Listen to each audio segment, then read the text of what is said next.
Sometimes an inch is a mile. As far as our nervous system and movement goes, like especially if you haven't had access to a movement in a long time, an inch is a mile. It's so far. It's so much work.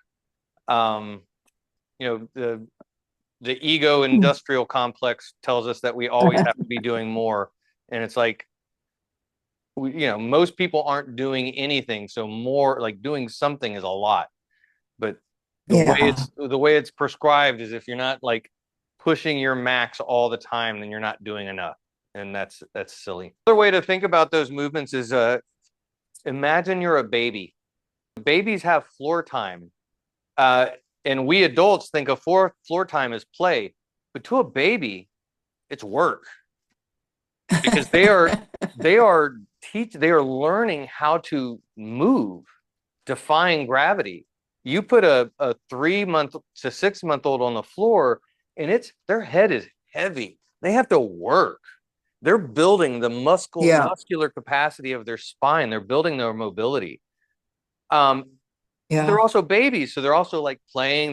There's things that they want to reach and grab, and so that's how they learn. That's how they're building core strength.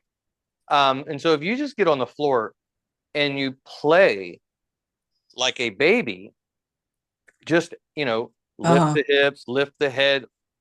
You're the level like that is core activation that is better than most of the things you see people do at the gym. Yeah. And in the levels that it works are the smaller motor patterns of each segmental of each vertebrae. Profound, powerful.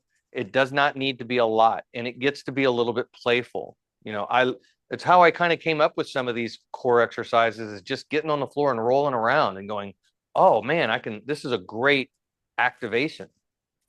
Yeah. It doesn't need to look like I'm throwing 100-pound medicine ball around. It looks cool on Yeah. Instagram to do some of these things, but it doesn't necessarily make us stronger.